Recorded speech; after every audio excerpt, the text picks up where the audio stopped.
Swalih N K ഒരു പ്രസംഗം.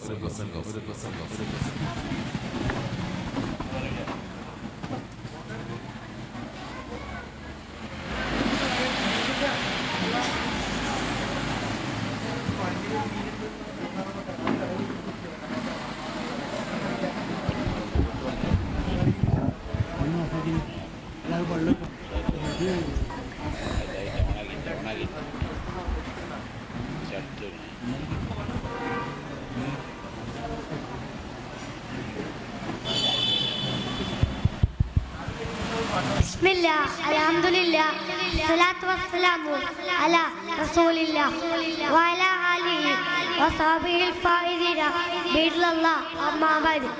ബഹുമാനപ്പെട്ട ഉസ്താദുമാരെ, രക്ഷിതാക്കളെ, സഹപാഠി സുഹൃത്തുക്കളെ, അസ്സലാമു അലൈക്കും വറഹ്മത്തുള്ളാഹി.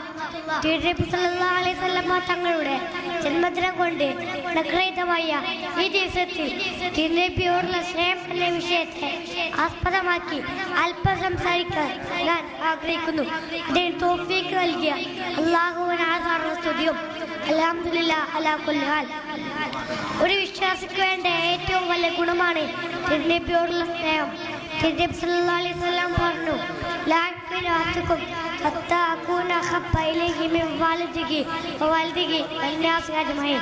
തൻ്റെ മാതാപിതാക്കളെക്കാൾ, മക്കളെക്കാൾ, മറ്റെല്ലാ ജനങ്ങളെക്കാൾ എന്നെ ഇഷ്ടപ്പെടുന്നത് വരെ നിങ്ങൾ ഒരാൾ പൂർണ്ണ ഉണ്ടാവുകയില്ല.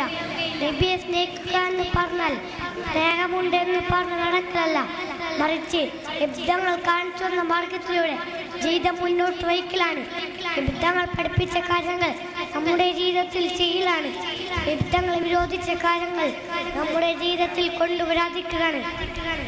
നമ്മുടെ സ്വഭാവത്തിലും പെരുമാറ്റത്തിലും വേഷത്തിലും നടത്തിലും നമ്മുടെ ജീവിതത്തിലുടനീളം പിൻപറ്റുക എന്നതാണ് നബിയോടുള്ള സ്നേഹത്തിന്റെ കാതലായ വശം. ഓരോ നബിദിനം കഴിയും തോറും നിരവധി അനവധി പ്രസംഗങ്ങൾ കേട്ടും പാട്ടും ആസ്വദിച്ചു പോകുന്നതിനപ്പുറം നിമിത്തങ്ങൾ പഠിപ്പിച്ച കാര്യങ്ങൾ നമ്മുടെ ജീവിതത്തിൽ ചെയ്യാൻ സാധിക്കണം. അതിനാവട്ടെ ഉർദുൽ ഹബീബ് എന്ന പേരിലുള്ള നമ്മുടെ ഈ മീലാദ് ഫെസ്റ്റ് ആഗ്രഹിച്ചുകൊണ്ട് എൻ്റെ കൊച്ചു പ്രസംഗം ഇവിടെ അവസാനിപ്പിക്കുന്നു. വാഖിർ ദഅ്വാനാ അൽഹംദുലില്ലാഹി റബ്ബിൽ ആലമീൻ. അസ്സലാമു അലൈക്കും.